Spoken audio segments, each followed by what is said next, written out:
El lobizón. Primera parte. Los hermanos Godoy eran una catrallada. Para ser exacto, 9. 8 varones y una nena. Eran todos en escalerita, con un año más o menos de diferencia entre uno y otro. Dicen que la mamá quería tener una nena, y como nacían varones, seguía teniendo hijos, hasta que la última fue mujer. Por suerte. El problema más grande que tenían era el séptimo hijo. Ellos ya sabían de la desgracia que es tener el séptimo hijo varón, por eso apenas nació lo hicieron bautizar, le pusieron unas lanitas rojas en la frente, cintitas en la muñeca, colgaron ajo detrás de la puerta, le rezaron todo el día y otras cuantas cosas más. Pero lo que no sabían es que nadie escapa a la maldición del séptimo hijo varón. Como ya está escrito en alguna parte, esa condena maldita se cumple siempre, hagan lo que hagan. Eduardo, el séptimo hermano, estaba condenado a ser lobizón. Ya de chiquito tuvo que soportar las bromas de todos sus parientes, y hasta las de sus propios hermanos. ¿Qué haces, lobito? Oh. No te comas las gallinas, lobito. Pero cuando empezó a ir a la escuela, la cosa se puso peor. Sus compañeritos les hacían dibujos en el pizarrón, o le pegaban cartelitos en el banco o en su portfolio. A veces, 3 o 4 se escondían esperando que pasara, y ahí de golpe. Au, au, au, au, au. Ah, au, au, au, au, au, au. Au, au, au. Ah, au, au, au, au, au, au. Ah, au, au, au, au, au. Ah, au, au, au, au. Se ponían a aullar todos juntos, burlándose y haciéndole pasar momentos muy feos que nunca olvidaría. Hubo ocasiones en las que hasta se agarró a las piñas con algunos que lo cargoseaban. Cuando no aguantaba más las bromas, le contaba a la maestra y ella, aparte de retar a sus compañeritos, le decía que no hiciera caso, que esas cosas no existen, que solo son leyendas del campo. Sí, pensaba él, pero nosotros vivimos en el campo, y yo estoy dentro de la leyenda. Eduardo estaba seguro de que esas cosas existían, y de que eran totalmente verdaderas. Sus propios padres y tíos contaban historias de otros chicos que habían tenido la misma maldición y que, en noches de luna llena, se escapaban de la casa y se transformaban en lobizón, se comían gallinas, pollitos y hasta algunos gatos. Después, antes de que amaneciera, volvían otra vez a su estado humano y se acostaban a dormir. Al otro día no se acordaban de nada. Y cualquiera se preguntará, ¿y cómo sabían que se transformaron por ahí comiendo pollitos? Esto era muy sencillo de descubrir. Las ropas del lobizón siempre amanecían sucias luego de las noches de luna llena. Con caca de gallina y plumas por todos lados las sábanas, la pieza. En todas partes había rastros de que había andado por algún gallinero, y las alpargatas aparecían embarradas. No había ninguna duda, y estas eran pruebas suficientes para afirmar que esa persona comía pollitos y, por lo tanto, era lobizón. Pero esto no era todo. Había una cosa mucho peor, y eso era cuando se dedicaba a atacar personas. Estos eran los lobisones más peligrosos y, lo que es peor, estas eran las cosas más peligrosas para un lobizón, ya que lo podían matar.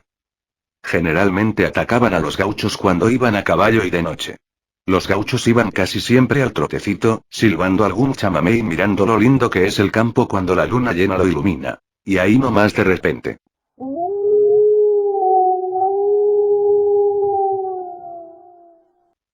De los matorrales o del costado del camino saltaba el lobizón, y el perro, el caballo y el gaucho se pegaban flor de susto.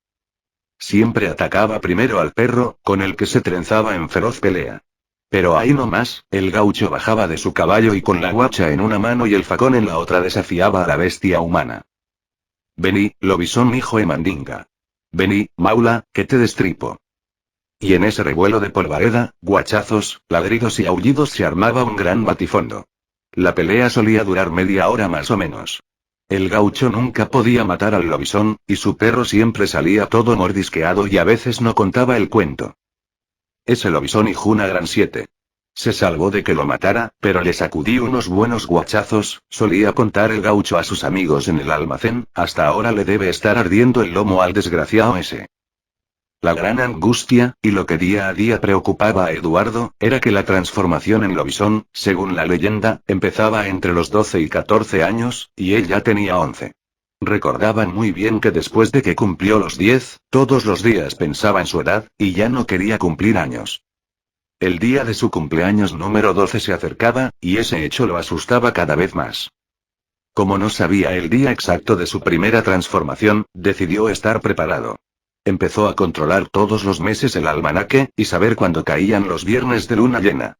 Tenía un cuaderno escondido, donde escribía todo lo que le iba pasando. Se miraba las manos, a cada rato iba al espejo del baño y se quedaba un buen rato mirándose a ver si no le crecían las cejas, o si le afloraban los colmillos. También anotaba el comportamiento de los demás, sobre todo de sus padres y hermanos y... algo raro había. Por ejemplo, los viernes de noche, si había luna llena, ninguno de sus hermanos quería sentarse a su lado durante la cena, y la madre no reprendía a nadie. Parecía que los apoyaba. Su padre lo miraba casi constantemente, le observaba las manos y la forma de comer. Su madre se preocupaba de que apenas terminara de cenar se fuera inmediatamente a la pieza. Y así pasando el tiempo, sin que ocurriera nada especial. Más o menos 6 o 7 meses después de haber cumplido los 12, un viernes de abril, el almanaque señalaba luna llena. Eduardo anotó todo, pero esta vez con mayor cuidado. Cada detalle de su cuerpo y cada sensación.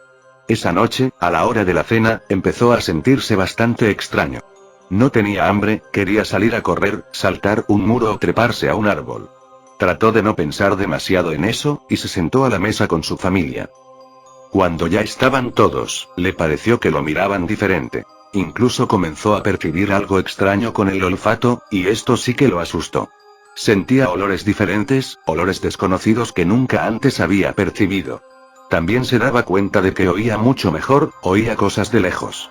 Pudo incluso escuchar cómo uno de sus hermanos, Juancito, en el otro extremo de la mesa, le cuchicheaba al oído a su hermanita menor.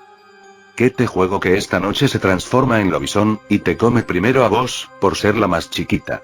Primero te come las patitas, después los bracitos y después tus orejitas. Grunch grunch. Vio y pudo olfatear el miedo de su pequeña hermanita y cómo ya le corrían 2 lagrimones mientras lo miraba aterrorizada. Cuando su papá fue a la cocina a buscar un sacacorchos, su madre aprovechó para levantarse e ir tras su esposo y hablarle al oído. ¿No te parece que hoy está más extraño que nunca? Pamplinas, yo lo veo igual que siempre, contestó el padre.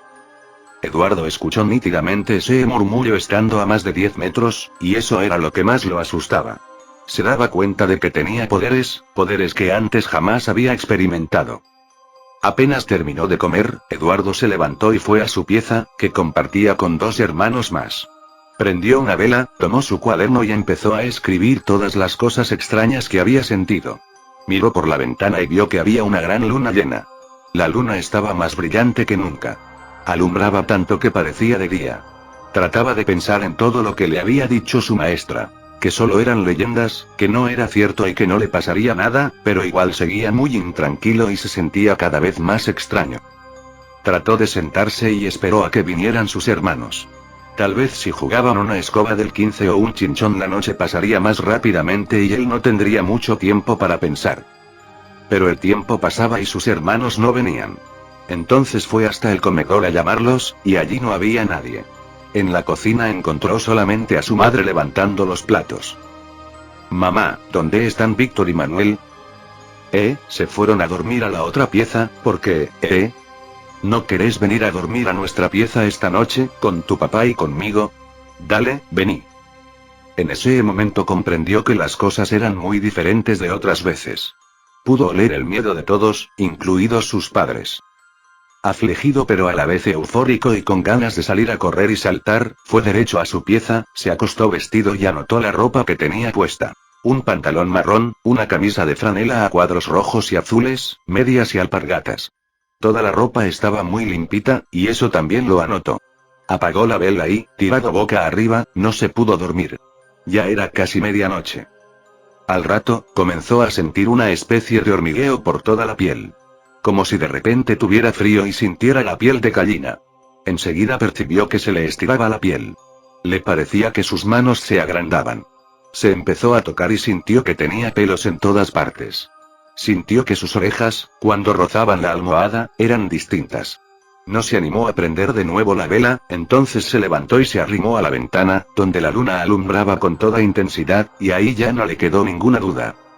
La transformación había comenzado, se estaba convirtiendo en lobizón. Se tocó la cara y sintió que no era la suya. Quiso llorar y no pudo. Quiso mirarse los pies, y fue como si se le cortaran los pensamientos.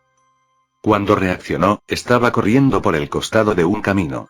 No sabía hacia dónde iba, pero se sentía bien, con mucha fuerza y ganas de cualquier cosa. Disfrutaba de esa carrera en medio del campo y de la noche, con esa grandísima luna llena. Comprendió también que corría como si fuera un perro. No como una persona. Tenía 4 patas, pelos por todas partes, pensó. Soy un lobizón. Quiso gritar y llorar y...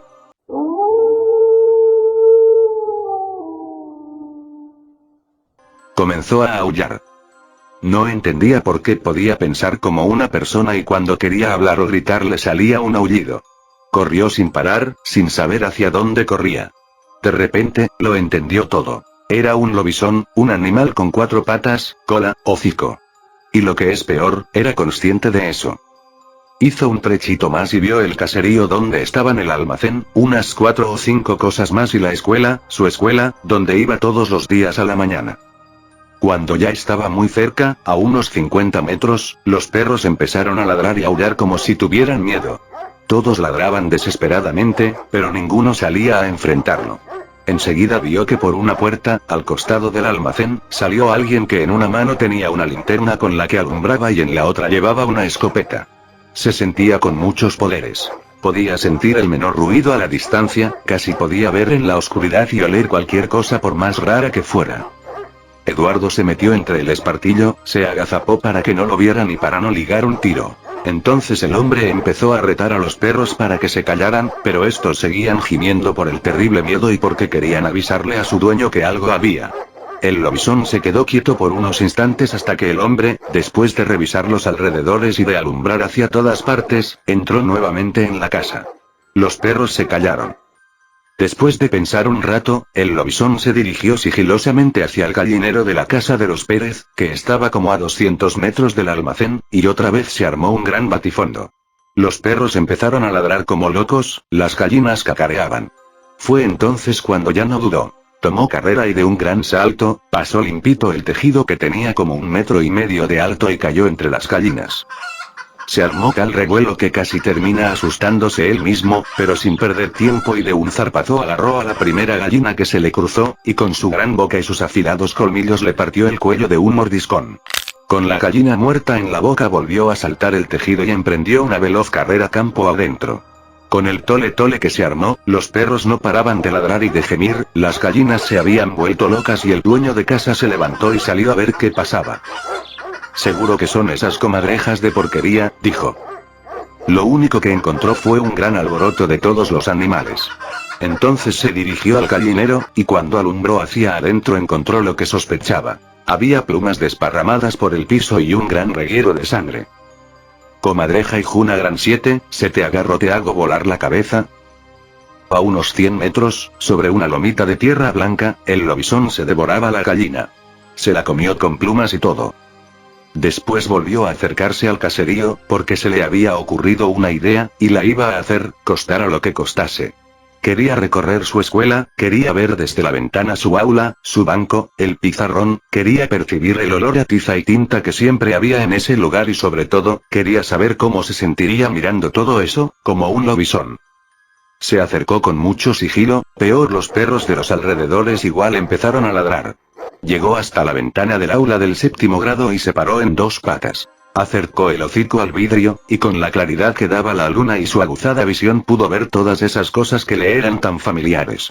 Quiso llorar y empezó a gemir, sintió miedo de no poder convertirse nuevamente en humano y de no poder regresar a su escuela para estar con sus compañeritos. De un salto dio media vuelta y empezó a correr hacia su casa. No supo qué hacer, ni cuánto le duraría la transformación. Pensó que no podía volver así a su pieza. Se acordó de haber leído que antes del amanecer comenzaría nuevamente la transformación inversa, entonces no quiso alejarse mucho. Tomó por un caminito, una picada que iba hacia la chacra de los Barrero y los Almanza. Pensó que la noche estaba linda para recorrer un poco. Además ya no tenía ganas de comerse otra gallina, mejor sería trotar y nada más.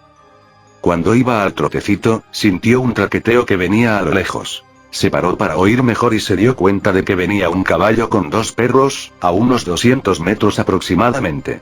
Se escondió detrás de la pared de un ranchito abandonado que estaba al costado del caminito y esperó. Cuanto más se acercaba, más nítidamente escuchaba el traqueteo parejo del caballo y al tipo que venía silbando un chamamé. Eduardo no tenía intenciones de hacer nada, quería quedarse escondido y que pasaran de largo. Pero justo cuando pasaban frente al ranchito los perros se enloquecieron y empezaron a ladrar como endemoniados, aullaban y corrían alrededor del caballo, que también se asustó y comenzó a corcovear y relinchar. El gaucho no entendía nada, o mejor dicho sí, se imaginaba que algo había y que podía ser una luz mala, un alma en pena, un aparecido, que eran cosas comunes, pero nunca se imaginó lo que realmente había. Salí, Hijuna Gran 7. Salí de una vez, seas lo que seas. Bestia, ánima o aparecido. Gritaba enloquecido y lleno de miedo. Eduardo no tuvo miedo. Estaba tranquilo, no quería enfrentarse a los perros. Su cuerpo era casi el doble de grande y su fuerza el triple que la de un perro común. Se sentía muy superior y sabía que si peleaban, los mataría. Pero de pronto 3 estruendos lo hicieron saltar del susto. 3 tiros habían pegado contra la pared donde se escondía y los perros parecía que se animaron porque se acercaron mucho y aullaban como locos. Entonces ya no dudó más y salió de su escondite a enfrentarlos. Su color negro y su tamaño, mucho mayor que el de cualquier perro, le dieron un susto al gaucho que ahí nomás le encajó los 3 tiros que le quedaban de su 38 largo. Un tiro le pegó en una pata, pero ni lo preocupó, y con un rápido movimiento agarró a uno de los perros. El tarascón le alcanzó la garganta y cayó herido de muerte. El otro perro ladraba enloquecido y retrocedía porque no quería seguir la misma suerte que su compañero. Pero de un salto el lobizón lo cazó de la paleta, lo zamarreó y cuando se aprestaba a clavarle los colmillos, sintió unos chicotazos sobre el lomo y los gritos del gaucho, que había bajado del caballo con el chicote y un machete. Soltó al perro y corrió. Corría por el costado del caminito hacia su casa. No tenía ni idea de qué hora sería, pero ya no tenía ganas de seguir vagando ni de trenzarse en otra pelea. Le dolía un poco el balazo que le habían dado en su pata trasera derecha, pero sabía que eso se iba a curar muy rápido.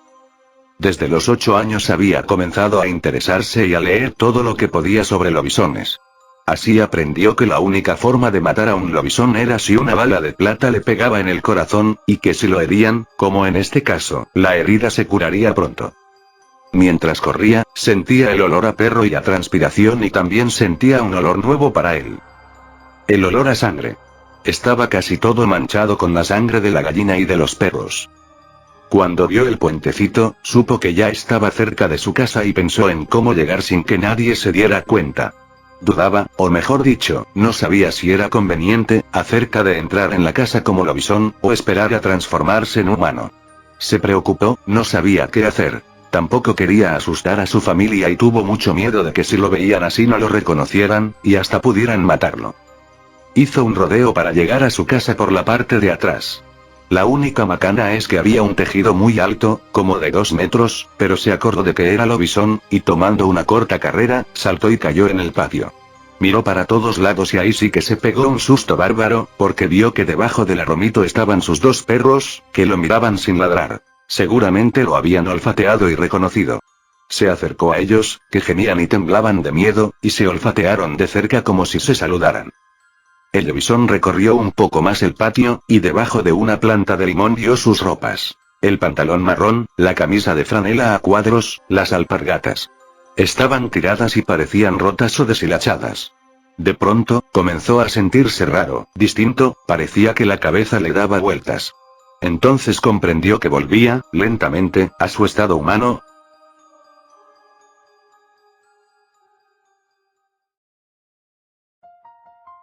Bueno, hasta aquí lo dejamos. Sé que parece algo corto, pero hasta ahí llega este capítulo. Las siguientes partes están en los volúmenes de los demás libros. Y para quienes no lo sabían, el lobizón es otra versión de la leyenda del hombre lobo, muy popular en Argentina, Paraguay, Uruguay y el sur de Brasil. Y como saben, esta historia está basada en un libro, cuyos derechos son reservados a Hugo Mitoire, el autor del libro. Y bueno, si les gustó el video denle like, suscríbanse para ver más contenido, compártanlo y comenten si es que alguna vez vieron alguna silueta parecida a un lobizón. O para ser más claro, si vieron alguna vez una silueta como un hombre lobo. Yo soy Rasta108 y hasta el próximo video.